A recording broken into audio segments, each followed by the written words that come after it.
The Vacation Debt Trap, a 5-step money reset before you book. Before Max clicks book, the trip looks simple. A few nights away. A flight.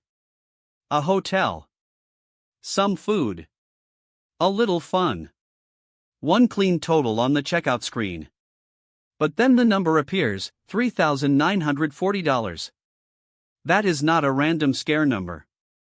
NerdWallet's 2026 Summer Travel Report says 45% of Americans plan a summer vacation involving a flight or paid lodging, and those travelers expect to spend $3,940 on average. The trap is not the vacation. The trap is pretending the vacation ends when the suitcase comes home. Because if the trip goes on a credit card and the balance does not get paid right away, the vacation can follow you into August, September, October, and sometimes much longer. NerdWallet says that among 2025 summer travelers who paid with a credit card, 74% did not pay off the trip right away. 35% still had not paid it off at the time of the survey.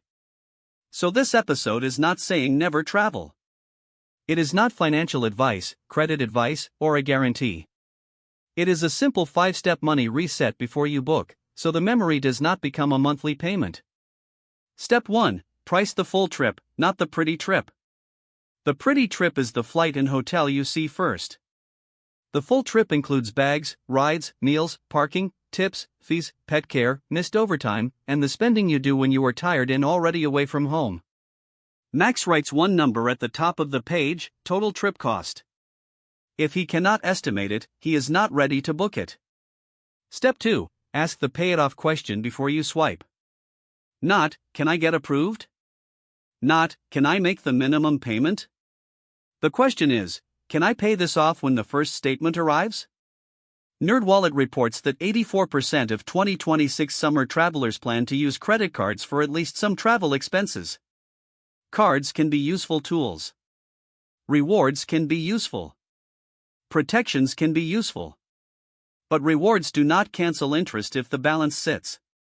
Step 3. Give the trip a debt test.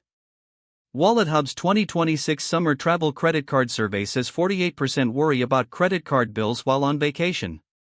It also says 30% still have credit card debt from their last vacation.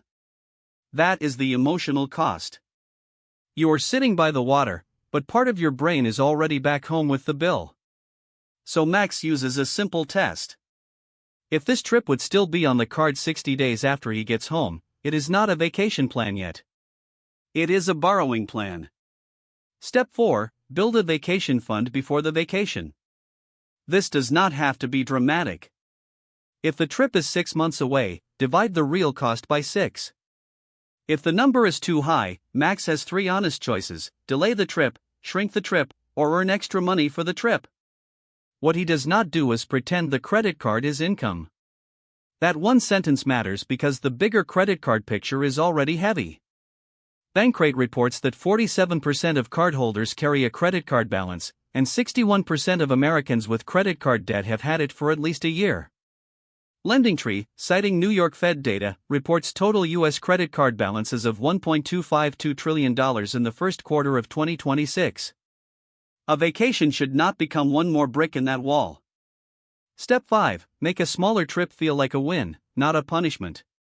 This is where people get stuck. They think the choice is dream vacation or no vacation.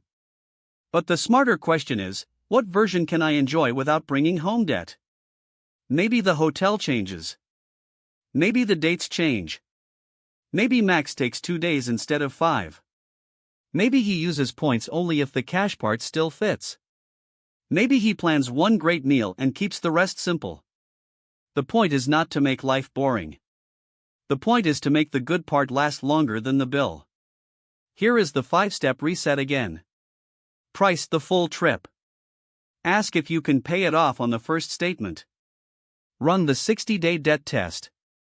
Build the vacation fund first. Then choose the version that lets you come home with memories, not a balance. If the trip still works after those 5 steps, enjoy it. If it does not work yet, that is not failure. That is the moment you saved your future self from paying interest on a past weekend. Because a vacation should wake you up, not keep your money trapped after you get home.